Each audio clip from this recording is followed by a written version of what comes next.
الرحمن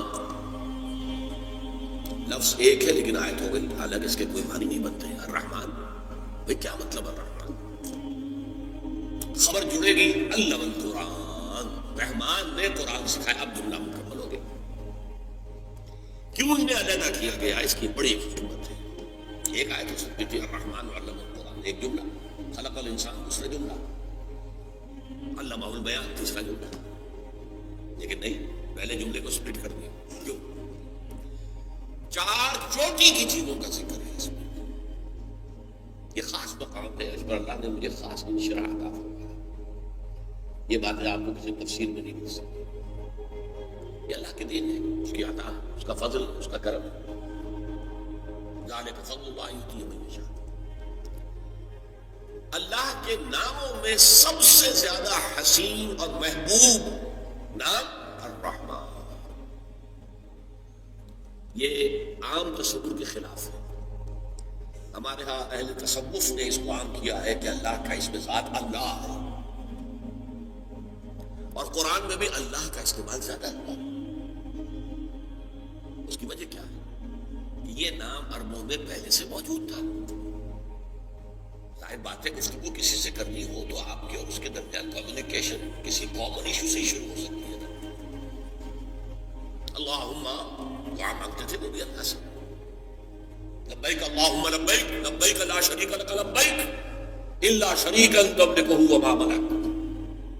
لبیک تلبیہ تو ان کا بھی یہی تھا، لبیک اللہم لبیک، میں حاضر ہوں اللہ میں حاضر ہوں، اللہ میں حاضر ہوں، تیرا کوئی شریک نہیں سوائے اس شریک کے کہ جو اختیار اسے حاصل ہے وہ بھی تیرا ہی اختیار ہے۔ بہرحال اللہ ان کے ہاں ہمیشہ سے بات تھا، اس لیے گفتگو اللہ کے نام ہے، لیکن قرآن نے زیادہ انٹروڈیوس کیا الرحمن۔ سورۃ الفرقان کی آیت ہے، جب ان سے کہا جاتا ہے رحمان کو سجدہ کرو، قالوا امر رحمان، تو وہ کہتے ہیں یہ رحمان کون ہے؟ ہم نہیں جانتے۔ یہ الفاظ موجود، حالانکہ لفظ موجود تھا رحمان ان کا۔ حضرت ابوبکر بیٹا دور جاہلیت کی پیداوار ہے، عبد الرحمن ابن ابی بکر، لیکن پھر بھی وہ اسے اس معنی میں نہیں لیتے تھے اللہ کو۔ قرآن نے اسے استعمال کیا، کیوں کیا؟ اب اس کو سمجھئے۔ دیکھیے اللہ نے ہمیں پیدا کیا، کوئی ہماری غرض تھی اس میں، ہم نے چاہا تھا کہ ہمیں پیدا کیا جائے۔ اللہ ہمیں رزق دیتا اپنے مقصد سے دیتا، ہمیں زندہ رکھنا ہے اس نے امتحان کے لیے، امتحان لینا ہے نا، تو زندہ رہیں گے تو امتحان دیں گے۔ ہمیں جس کی احتیاج ہے، جس کی احتیاج ہے، جس کی احتیاج، وہ رحمت ہے، اور یہ رحمت کا مادہ وہ جس سے اللہ کے دو نام بنے، الرحمن الرحیم، الرحمن الرحیم، بسم اللہ الرحمن الرحیم۔ رحمت کی سب سے زیادہ، کیوں؟ حضور نے فرمایا کوئی شخص جنت میں داخل نہیں ہو سکتا محض اپنے اعمال سے، جب تک کہ رحمت خداوندی دستگیری نہ کہ، دستگیری کسے کہتے ہیں؟ کسی کا ہاتھ پکڑ لینا، پکڑ کے کھینچنا، دستگیری۔ کسی صحابی نے بڑی ہمت کی، پوچھیا حضور آپ بھی؟ جب آپ نے کہا کوئی انسان نہیں جائے گا جنت میں صرف اپنے اعمال کی بنیاد، تو بڑا کیٹیگوریکل سٹیٹمنٹ ہے، کوئی ایکسیپشن ہے؟ آپ ایکسیپشن ہیں یا نہیں؟ فرمایا نہیں، میں بھی، الا ان یتغمدنی ربی برحمتہ، میں بھی جنت میں داخل نہیں ہو سکوں گا اگر میرے رب کی رحمت مجھے ڈھانپ نہ لے۔ تو ہمیں سب سے زیادہ کس شے کی ضرورت ہے؟ اگر اصل زندگی آخرت کی ہے، اور وہ یا جنت ابدا ہے یا نار ابدا ہے، تو ہماری اصل ضرورت کیا ہے؟ رحمت خدا۔ علم القرآن، اس نے سکھایا ہے قرآن۔ پہلی بات تو واضح ہوئی، جیسے کہ پہلی میں دعائیں تو سنا چکا ہوں، قل بفضل اللہ وبرحمتہ، اللہ کی رحمت کا مظہر ہے قرآن۔ یہاں فرمایا رحمانیت کا مظہر ہے عدم قرآن۔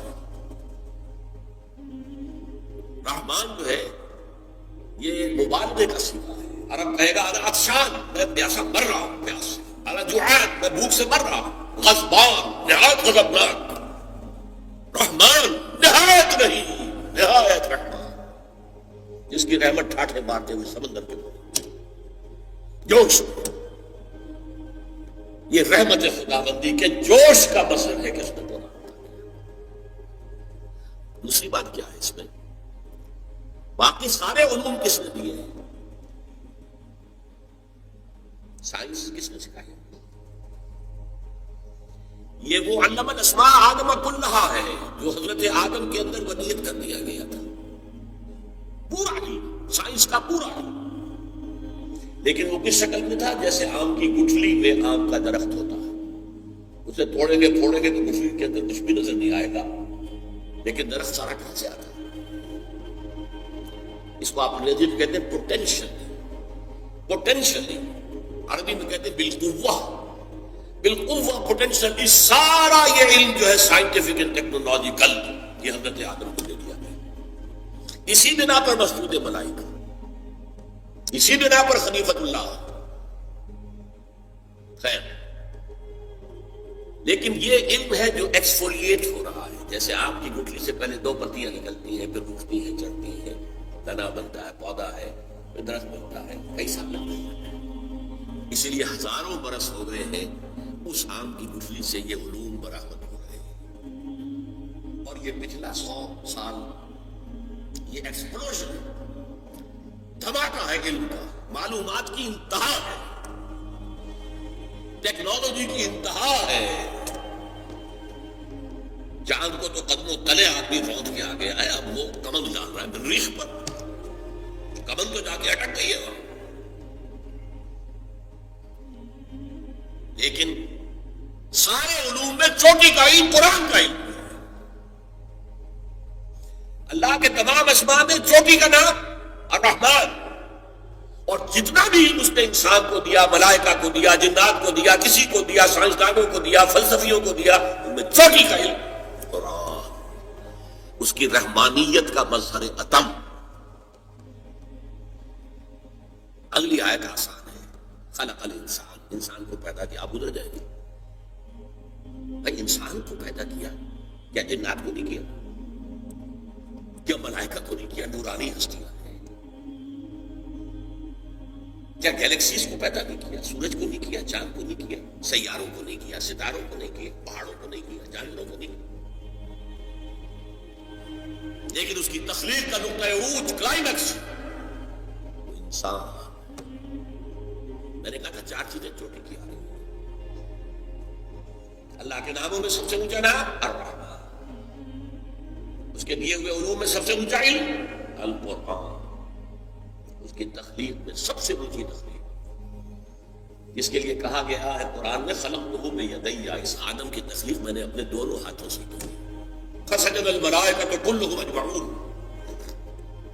اس قدر تاکید ہے، الملائکہ حسر، تمام فرشتوں نے سجدہ کیا، سب کے سب نے کیا، سب کے سب نے کیا، تاکہ کہیں مغالطہ نہ رہ جائے کہ شاید جبریل نے نہ کیا ہو، شاید اسرافیل نے نہ کیا ہو، تو بڑے اونچے فرشتے، نہیں، سب کے سب نے، سب کے سب نے، سب کے سب نے کیا۔ وہ ہے انسان۔